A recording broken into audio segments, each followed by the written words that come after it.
최근에 삼성전자 주가가 계속 하락하면서 여러 재테크 커뮤니티에 지금 삼성전자 주식을 매도해야 하는지 묻는 분들이 많으신데요. 동시에 얼마 전에 여러 증권사에서 삼성전자의 목표 주가를 하향했다는 기사들이 나오기 시작하면서 개미 투자자들의 불안감은 더욱 커지고 있습니다.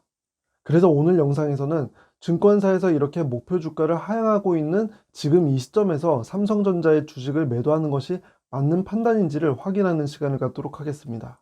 영상 보시기 전에 좋아요와 구독하기 그리고 알람 설정 부탁드리고요. 자, 그럼 시작하겠습니다. 맘편한 개미님들 안녕하세요. 광화문 금융러입니다. 얼마 전에 하나금융투자에서 삼성전자의 목표 주가를 11만 1천원에서 10만 1천원으로 하향했고요. 그리고 연이어서 하이투자증권에서 삼성전자의 목표 주가를 10만원에서 9만 2천원으로 8% 하향 조정했습니다. 물론 투자 의견으로는 두 증권사 모두 매수 의견을 내놓았지만요. 우리나라 증권사 리포트의 특성상 대부분 매수 의견을 내놓기 때문에 사실 투자 의견은 그렇게 중요하다고 볼 수는 없습니다. 최근 3년 동안의 국내 증권사 리포트의 투자 의견의 통계치를 보면 매수 의견은 89%, 중립 의견은 10.9%, 매도 의견은 0.07%였습니다. 사실상 이건 누가 봐도 매도해야 하는 그런 상황이 아니라면 매도 의견은 거의 주지 않았다는 건데요.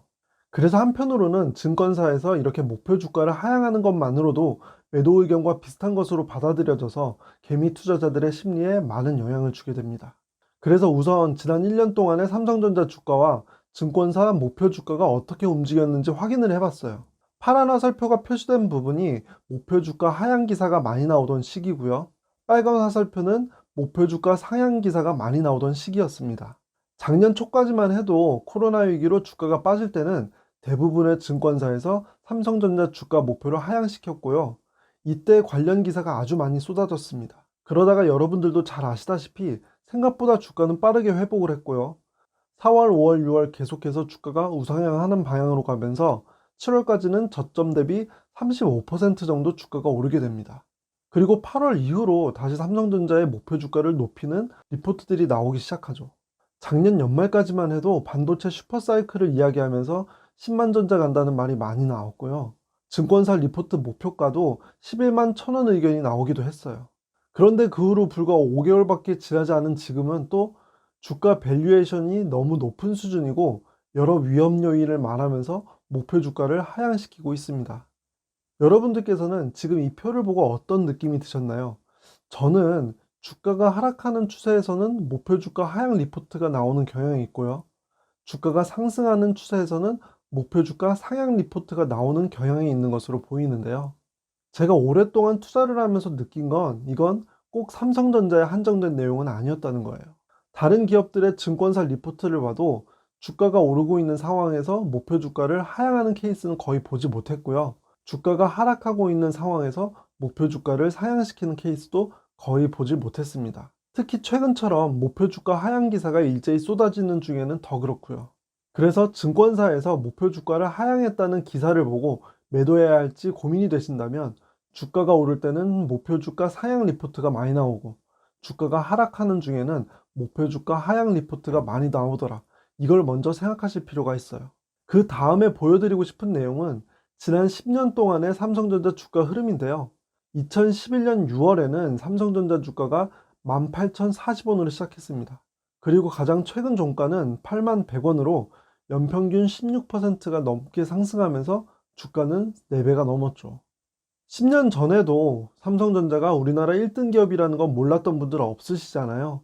그래서 이렇게 주가가 많이 오르고 난 다음에야 내가 그때 삼성전자를 사고 묻어뒀어야 하는데 이런 후회를 많이 하시는 거고요. 하지만 많은 분들께서 간과하시는 것이 뭐냐면 삼성전자의 주가가 4배가 넘게 오르는 동안에 주가가 30% 넘게 빠졌던 적이 2번이나 된다는 거예요. 한 번은 2013년 3월부터 2015년 8월까지 주가가 31,500원에서 26,600원으로 빠졌고요. 그 다음에는 2017년 11월에서 2019년 1월에 주가가 57,520원에서 36,850원으로 빠졌습니다.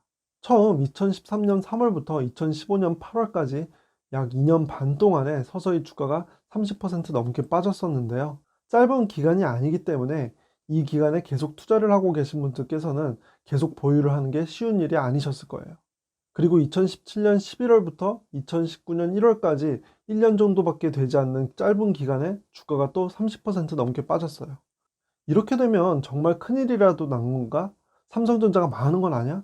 이런 생각이 들기 쉬웠겠죠.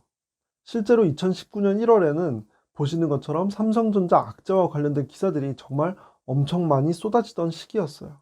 반도체 호황기의 종언, 반도체 쇼크라는 말이 나왔고요. 5분기 연속으로 주가가 하락한 건 IMF 이후 처음이라면서 위기감은 고조되었죠. 그런데 이런 위기 관련 기사가 쏟아지고 난 이후에는 주가는 반등하면서 2배 이상 뛰게 되었습니다. 30%가 넘는 주가 하락을 2번이나 견디고요. 수많은 삼성전자 위기 기사를 보고도 계속 보유한 다음에야 연평균 16%의 주가 상승을 얻을 수 있었던 거죠. 만약 이걸 이기지 못하고 팔았다면 몇 년이 지난 다음에 주가가 떨어졌을 때 그때 더 매수하면서 모았어야 했는데 이런 후회를 또 하게 됩니다. 그런데 이게 쉽지 않으니까 누가 다 알고 있는 삼성전자라는 주식으로 높은 수익을 얻어가는 사람이 극히 적을 수밖에 없죠. 그렇다고 제가 삼성전자는 무조건 매수를 해야 합니다, 이렇게 말씀을 드리고 싶은 건 아니에요. 과거에 1위였던 기업들이 현재는 그렇지 않은 케이스가 많고요. 개별 기업의 주가는 섣불리 예측할 수가 없습니다. 다만 오늘 제가 말씀드리고 싶은 내용 중에 가장 중요한 키포인트는 우리가 주식 투자를 하면서 어떤 정보를 받아들일 때 일어나지 않은 일에 대해서 지나치게 확대 해석을 하는 것을 경계해야 한다는 거예요. 이에 대해서 최근에 삼성전자 주가 하락으로 가장 많이 거론되고 있는 악재인 미국에서 메모리 반도체 기업을 키우면서 이로 인해 삼성전자의 메모리 반도체 시장의 점유율을 빼앗길 거라는 그 전망에 대해서 알아볼 건데요. 여기서 알 수 있는 것은 삼성전자가 전 세계 시장 점유율 1위를 차지하고 있는 메모리 반도체 시장이 확실히 성장성이 있는 산업이라는 건 사실에 가깝다는 거예요. 그리고 메모리 반도체 분야 1위는 삼성전자라는 것은 명확한 사실이고요. 만약에 성장성이 없는 산업이라면 바이든 정부에서 관심을 갖지도 않을 거고요. 마이크론 테크놀로지사에서도 이 분야에 투자를 하면서 시장 점유율을 뺏어오려고 하지도 않겠죠. 그래서 비메모리 반도체 분야뿐만 아니라 삼성전자가 강점을 갖고 있는 메모리 반도체 분야도 성장성이 높은 산업이라는 것은 사실이고요. 이런 관점에서 보면 분명 긍정적인 측면도 있습니다. 그렇다면 관건은 이 분야의 시장 점유율을 뺏기느냐 아니냐, 이게 될 텐데요. 우선 삼성전자가 그동안에 이룬 업적을 마이크론 테크놀로지사에서 단기간에 따라잡는 건 쉽지 않을 거예요. 그래서 이걸 알고 마이크론에서도 단기간에 이 차이를 좁히기 위해서 기업 인수를 준비 중인 것으로 알려져 있는데요. 하지만 아직까지는 정확하게 가시화된 것은 없습니다. 그리고 기업 인수가 진행된다고 해도 이게 좋은 성과로 이어질 것은 미지수이고요. 이어진다고 해도 시간이 필요할 거고요. 그 시간 동안에 삼성전자도 1위를 뺏기는 것을 눈뜨고 보고만 있지는 않겠죠. 따라서 마이크론이 삼성전자의 위험 요인이 되는 것은 맞지만 아직까지는 변수가 많고요. 그리고 삼성전자가 어떻게 대응하고 기술 격차를 어떻게 벌려나가고 있는지를 계속해서 확인할 필요는 있습니다. 주가가 떨어질 때 이런 악재와 관련된 기사를 접하게 되면 이 내용을 더 크게 받아들이고요. 그리고 섣부르게 매도를 하기가 쉬운데요. 사실 시간이 지나면 아무것도 아닌 일이 될 때가 더 많았습니다. 그리고 삼성전자는 과거에 이런 악재와 위기를 여러 번 극복하고 이겨내면서 지금의 글로벌 기업으로 성장할 수 있었던 것도 하나의 사실이고요. 다만 이렇게 개별 기업에 투자를 하실 때는 꾸준히 공부를 하시면서 악재가 사실로 이어지는지를 확인을 계속 해주셔야 합니다. 만약 스스로 이렇게 상세하게 공부를 하지 못하신다면 개별 기업에 투자를 하시는 것보다는 반도체 시장 지수를 추종하는 ETF에 투자를 하시거나 시장 전체에 투자를 하시는 ETF를 선택하시는 것이 더 좋습니다. 저는 제 영상이 마음 편한 개미님들에게 행운을 가져다 드릴 수 있길 바랍니다. 오늘 영상이 좋으셨다면 좋아요와 구독하기 그리고 알람 설정 부탁드리고요. 영상 끝까지 시청해 주셔서 감사합니다.